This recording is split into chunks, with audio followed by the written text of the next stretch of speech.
My name is Lucy. I'm 32 years old, and the day my Aunt Margaret died was supposed to be the saddest day of my life. Instead, it became the day I discovered just how greedy and manipulative my own family could be. When her will was read 3 days after the funeral, revealing that she had left me her entire estate worth over $2 million, my cousins literally screamed at the lawyer, accused me of manipulation, and my Uncle Richard actually tried to physically grab the documents from the attorney's hands. But what they didn't know was that Aunt Margaret had anticipated their reaction and had taken measures to protect me that would change everything. If you've ever had family members show their true colors over money, let me know where you're watching from. Hit that like and subscribe button and stay for a story about greed, betrayal, and justice that nobody saw coming. Growing up, Aunt Margaret was more of a mother to me than my own. My parents divorced when I was 6, and both quickly remarried and started new families. I became the inconvenient reminder of their failed marriage, shuttled between households where I never quite belonged. My mother's new husband made it clear I was a burden, and my father's new wife treated me like an unwelcome guest in what used to be my home. Aunt Margaret, my mother's older sister, noticed. She lived alone in a beautiful Victorian house in Portland, Oregon, having never married after her fiancé died in a car accident when she was 25. Instead of dwelling in grief, she built an extraordinary life for herself. She earned a PhD in art history, traveled the world acquiring pieces for museums, and invested wisely in real estate. By the time I was born, she was comfortably wealthy, though you would never know it from how she lived. She drove a 15-year-old Volvo, shopped at thrift stores, and cooked simple meals at home. What made Aunt Margaret different wasn't her money. It was her capacity for love. When I was 8 and feeling particularly lost between my parents' new families, she invited me to spend the summer with her. That summer turned into every summer, then winter breaks, then eventually most holidays. While my step-siblings got lavish gifts from my parents, Aunt Margaret took me to museums, taught me about art and history, and most importantly, made me feel seen and valued. Lucy, she would say, never let anyone make you feel like you're taking up too much space in this world. You have just as much right to be here as anyone else. My cousins, Brandon and Melissa, were Uncle Richard's children. Richard was my mother's younger brother, and from what I observed, he had always been jealous of Margaret's success. He worked as a middle manager at an insurance company, constantly complaining about money while spending lavishly on things he couldn't afford. Brandon, now 35, was a failed entrepreneur who had burned through multiple business ventures and maxed out credit cards. Melissa, 33, was a real estate agent who talked constantly about luxury lifestyles while living paycheck to paycheck. Neither of them had much of a relationship with Aunt Margaret. They visited maybe twice a year, always with some request for money disguised as family concern. Margaret would listen politely, write them modest checks, and then tell me privately, "They only see dollar signs when they look at me, Lucy. Not a person. Remember that when I'm gone." I didn't want to think about her being gone. But Aunt Margaret was practical.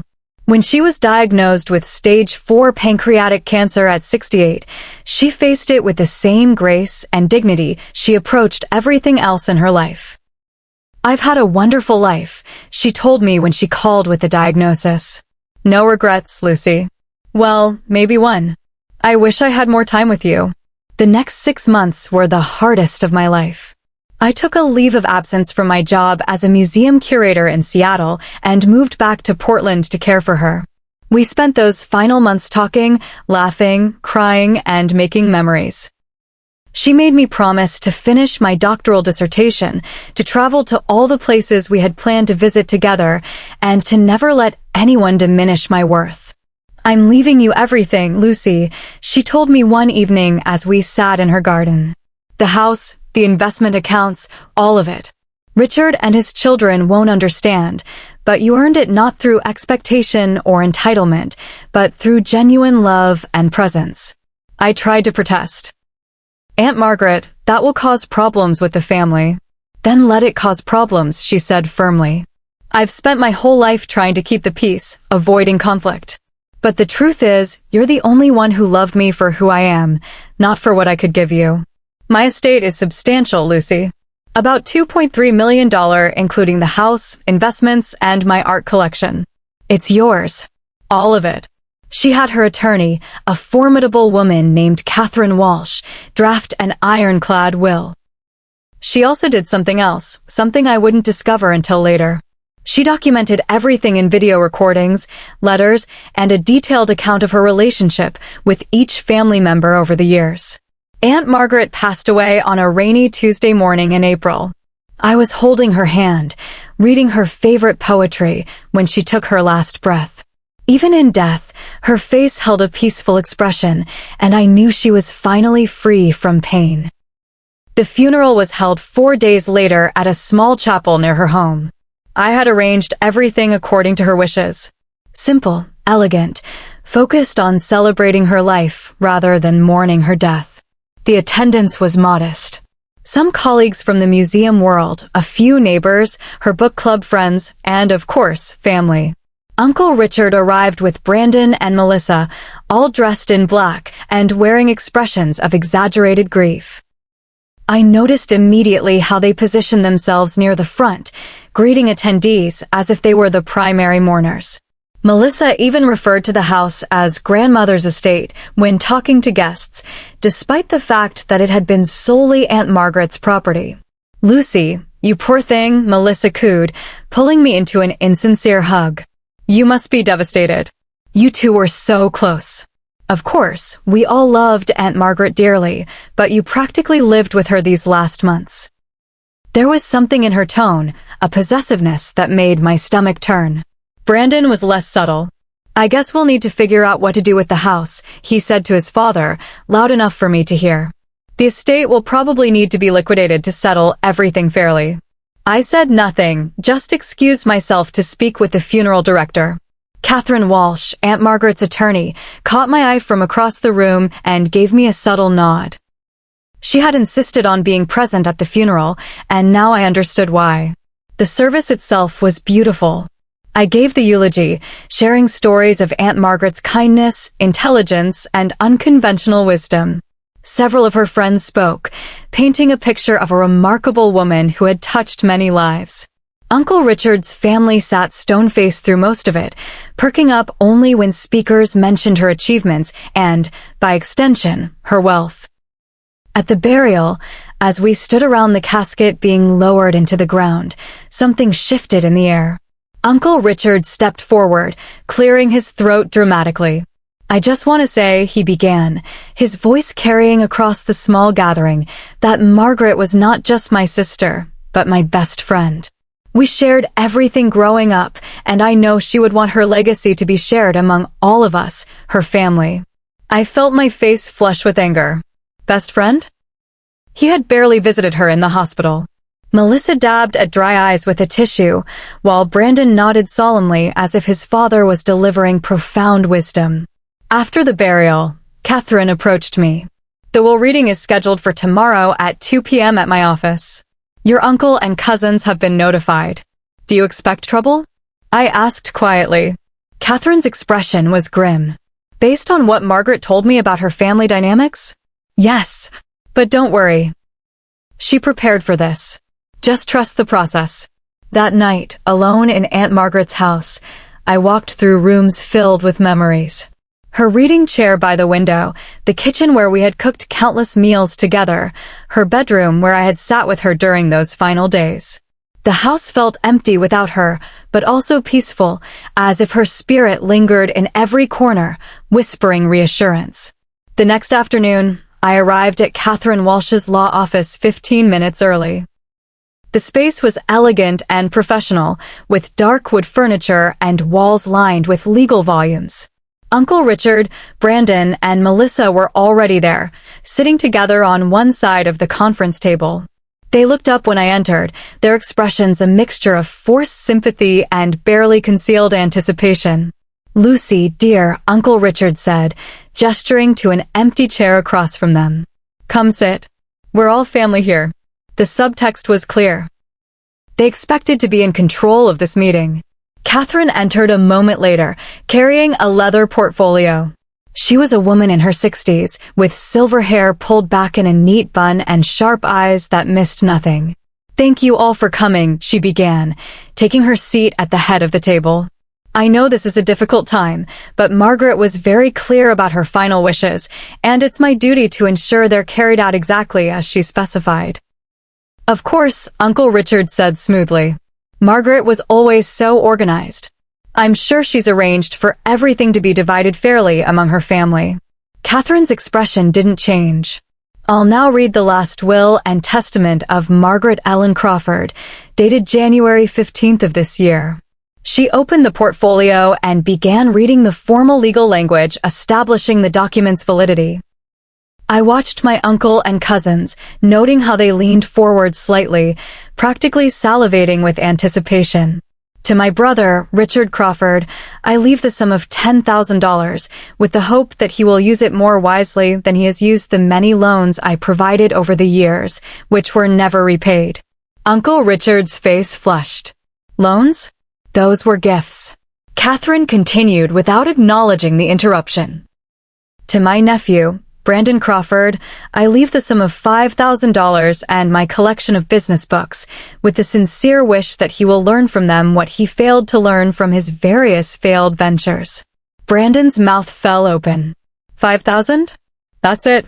"To my niece, Melissa Crawford, I leave the sum of $5,000 and my collection of art books, with the hope that she will learn to appreciate beauty for its own sake rather than its monetary value."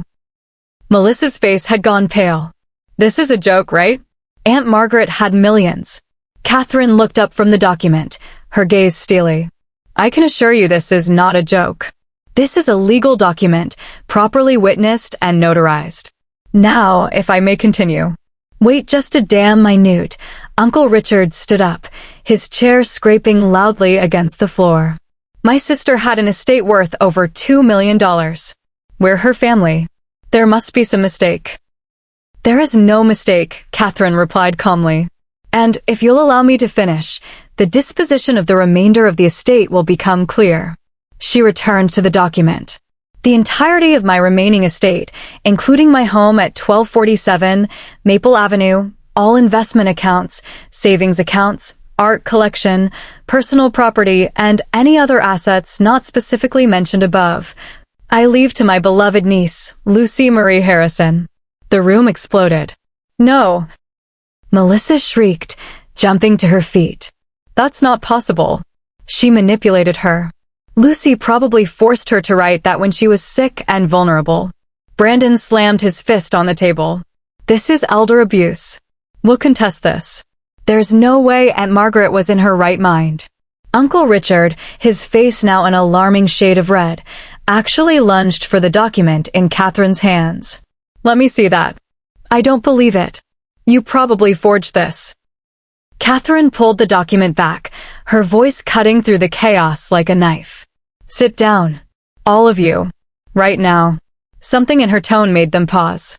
Slowly, reluctantly, they returned to their seats, though the anger rolling off them was almost palpable. "I anticipated this reaction," Catherine continued, "which is why Margaret prepared additional documentation to ensure her wishes could not be challenged or misinterpreted." She pulled out a thick envelope.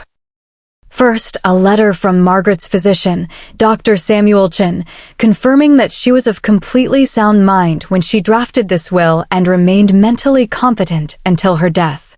Second, a psychiatric evaluation performed 1 week before the will was signed, again confirming her mental capacity and that she was under no duress or undue influence. But Lucy was living with her, Melissa protested. She had access, opportunity to manipulate. Catherine's expression hardened. Lucy moved in to provide care during Margaret's final months at Margaret's request. The will was drafted 6 months before that arrangement began. She pulled out another document. Here's the timeline, fully documented. Margaret contacted me about updating her will a full year before her diagnosis. Why would she do this? Uncle Richard's voice had lost its bluster, replaced by genuine confusion mixed with anger. We're her blood relatives. Lucy is just a niece. And Lucy is my blood relative too. I finally spoke, my voice steady despite the adrenaline coursing through me. The difference is, I actually had a relationship with Aunt Margaret. When was the last time any of you visited her without asking for money? That's not fair, Brandon said. We had our own lives, our own families. So did I countered. But I made time. I showed up. Not because I expected anything, but because I loved her. Catherine cleared her throat. There's more. Margaret prepared video recordings explaining her decision. Would you like to view them? The three of them exchanged glances, and I could see the calculation happening. They clearly wanted to see if there was anything in the videos they could use to challenge the will. Yes, Uncle Richard said flatly. We want to see them. Catherine set up a laptop and projector, and suddenly Aunt Margaret's face filled the screen on the wall. She was sitting in her favorite reading chair, looking frail but alert. The date stamp in the corner showed it was recorded 2 months before she died. If you're watching this, her recorded voice said, then I've passed on, and my will has been read. I imagine there are some unhappy people in that room right now. Despite everything, I felt tears prick my eyes at seeing her again, hearing her voice. Richard, Brandon, Melissa, she continued, looking directly at the camera, I want you to understand that this decision wasn't made in anger or spite. It was made with careful consideration and a lifetime of observation. Richard, you're my brother and I love you, but you've spent your entire adult life making poor financial decisions and then expecting me to bail you out. I've given you over $200,000 over the years in what you called loans, but never repaid. I forgave those debts because family matters, but I won't perpetuate the cycle by leaving you more money to mismanage. Uncle Richard's face had gone from red to pale. Brandon, Melissa, Aunt Margaret continued, you're my nephew and niece, and I wish our relationship had been different. But the truth is, you only came to visit when you needed something. Money for a business venture that you never properly researched, Brandon. Money for a down payment on a house you couldn't afford, Melissa. I helped when I could, but I saw the pattern. You saw me as a bank, not as a person. Melissa was crying now, real tears this time, but whether from shame or disappointment, I couldn't tell. Lucy, Aunt Margaret's image said, and her expression softened, has been different from the beginning. Even as a child, she loved me for who I was, not what I could provide. She visited because she wanted to spend time with me. She called just to check in, to share her day, to ask my advice. When I got sick, she didn't just send flowers or make brief visits. She rearranged her entire life to be there for me. I was openly crying now, and I didn't care. My estate is substantial, Aunt Margaret continued. Lucy will inherit approximately $2.3 million, including the house, investments, and my art collection. Some might say this is too much to give to one person, that I should have divided it equally among all my family. But inheritance isn't just about blood. It's about relationships, about presence, about love freely given without expectation of return. Lucy earned this inheritance not through manipulation or scheming, but simply by being present, by loving me unconditionally, by making me feel valued as a person rather than as a source of financial support. The video continued for another 10 minutes, with Aunt Margaret detailing specific instances of each family member's behavior, her reasoning behind each decision, and her hopes for the future. When it finally ended, the room was silent except for muffled crying. Catherine closed the laptop. Margaret also left financial records showing every loan she made to family members, none of which were repaid. Character witnesses statements from friends, neighbors, and healthcare workers, all testifying to Lucy's devoted care and your minimal presence during Margaret's illness. And phone records showing the frequency and content of communications with each family member over the past 5 years. This is all very thorough, Uncle Richard said, his voice hollow. But we still have the right to contest the will. You do, Catherine agreed. And you'll lose. Not only because the will is ironclad, but because Margaret included a no-contest clause. Anyone who challenges the will forfeits even the small inheritance they were given. So your $10,000, Richard, and your $5,000 each, Brandon and Melissa? Contest this will, and you get nothing. The threat hung in the air. I watched the calculation happen in their eyes, weighing their greed against the certainty of loss. Finally, Uncle Richard stood. "This isn't over," he said, but his voice lacked conviction. "We'll discuss this with our own attorney." "By all means," Catherine replied. "But I should warn you that any attorney worth their fee will tell you exactly what I just did. This will is unbreakable." They left without another word to me, their footsteps echoing in the hallway. When the door closed behind them, I let out a breath I hadn't realized I was holding. "That went better than expected," Catherine said with a slight smile. "I've seen family will disputes get physical." "They might still contest it," I said. "They won't," Catherine assured me. Because Margaret prepared one more thing. A detailed offer. If they accept the inheritance as stated and sign a document agreeing not to contest the will, each of them gets an additional $5,000 as a goodwill gesture. But if they contest and lose, they get nothing and have to pay their own legal fees, which will easily exceed $15,000 each. I had to smile despite everything. Even in death, Aunt Margaret was 10 steps ahead. The end. The few weeks were surreal. Uncle Richard, after consulting with 3 different attorneys who all told him the same thing, reluctantly accepted the inheritance terms. Brandon and Melissa followed suit, though Melissa sent me a scathing email calling me a manipulative gold digger. I deleted it without responding. The house became mine, along with everything in it. Going through Aunt Margaret's belongings was bittersweet. I found journals dating back decades, documenting her thoughts, her travels, her observations about family. I found photos of us together through the years, carefully preserved in albums. And I found a letter addressed to me, dated 1 week before she died. "Dear Lucy," it began in her familiar handwriting. "If you're reading this, then everything has gone according to plan. I imagine my brother and his children made quite a scene. I wish I could have been there to see Catherine handle them. She's magnificent when she needs to be. I want you to know that leaving you everything wasn't a decision I made lightly. It wasn't about punishing Richard or his children. It was about rewarding the one person who made my life richer simply by being in it. You were my daughter in every way that mattered, Lucy. Biology is just genetics. Love is what makes a family. Use this inheritance wisely. Finish your doctorate. Travel to all those places we talked about. Buy yourself something impractical and beautiful just because it makes you happy. And when people judge you or question whether you deserve this, remember what I told you. You have just as much right to take up space in this world as anyone else. Live well, my darling girl. Make me proud. Though knowing you, you already do. All my love, always, Aunt Margaret." I sat in her reading chair, the letter in my lap, and cried. Not from sadness, but from gratitude. Gratitude for having had someone in my life who loved me so completely, so unconditionally. Gratitude for the opportunity to care for her in her final days. And yes, gratitude for the financial security that would allow me to build the life she knew I was capable of.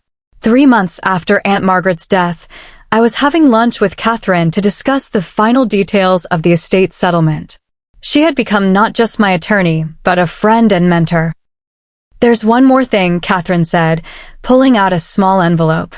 "Margaret left this with instructions to give it to you after the estate was fully settled." Inside was a key and a note. "Storage Unit 247, Portland Secure Storage. Your real inheritance is here." Catherine smiled at my confused expression. "She told me you'd have that exact look on your face. Go see for yourself." The storage facility was across town. When I unlocked Unit 247, I gasped. It was filled with artwork. Not just any artwork, but pieces by emerging artists Margaret had discovered and supported over the years. There were paintings, sculptures, photographs, each carefully wrapped and documented. A letter taped to the first crate explained, "Lucy, these pieces represent 30 years of collecting. I bought them not because they were expensive, but because they spoke to me, because I believed in the artists creating them. Some of these artists are now quite successful, which means some pieces are worth substantially more than I paid. But more importantly, they're all beautiful. This is your real inheritance. Not money, but beauty, creativity, and the joy of supporting artists who need champions. Do with them what you will. Sell them if you need the money, or better yet, start that gallery we always talked about. Show the world that you have your great eye for talent." I stood in that storage unit, surrounded by decades of carefully curated art, and felt the full weight of Aunt Margaret's love and faith in me. She hadn't just left me money. She had left me a legacy, a purpose, and the means to achieve the dreams we had shared. 2 years have passed since Aunt Margaret died. In that time, I've finished my doctoral dissertation, traveled to Spain, Italy, and Japan, and used part of the inheritance to open a small gallery in Portland focusing on emerging artists. It's called the Margaret Crawford Gallery, and it's everything she and I talked about during our years together. Uncle Richard and I have a cordial but distant relationship. He sends Christmas cards and occasionally asks about the gallery, but we both understand that our relationship will never be close. Brandon and Melissa I haven't heard from at all, though I occasionally see Melissa's real estate listings online and note she's finally found some success in her career. The Victorian house where I spent so many happy times with Aunt Margaret is now my home. I've kept her reading chair by the window, her books on the shelves, and her garden thriving with the same roses she loved. Sometimes, sitting in that chair with a cup of tea, I swear I can feel her presence, hear her voice saying, "You're doing beautifully, Lucy. Keep going." The inheritance wasn't just about money, though the financial security has allowed me to pursue my passions without constant worry. It was about validation, about being seen and valued for who I was, not for what I could provide. It was about learning that love given freely, without expectation, creates a bond stronger than any legal document or blood relation. Looking back on that dramatical reading, I understand now what Aunt Margaret was trying to teach everyone in that room. That relationships require presence, effort, and genuine care. That showing up matters. That love is a verb, not just a feeling. And that sometimes, the family we choose to invest in is more meaningful than the family we're assigned by genetics. I sometimes wonder what my cousins think when they see the gallery's success mentioned in art journals, or when they drive past the Victorian house where I live. Do they regret their choices?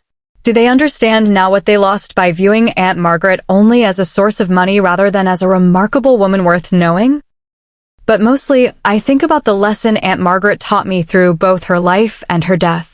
That our worth isn't measured by what we inherit or accumulate, but by how we love, how we show up for others, and how we use our resources, whether time, attention, or money, to make someone else's life better. The inheritance was substantial, yes, but the real gift was everything that came before it. The summers learning about art, the conversations about life and love, the feeling of being truly seen and valued by someone. That's the inheritance that truly matters, and it's one that no reading, no amount of money, and no family drama can ever diminish. Have you ever experienced family drama over inheritance or money? How did you handle relationships when finances got involved? Share your stories in the comments below, and don't forget to like and subscribe if this resonated with you. Remember, the most valuable things we can leave behind aren't material possessions, but the impact we have on others' lives. Thank you for listening to my story, and I hope it reminds you that sometimes the family who truly sees and values you might not be the one you expect.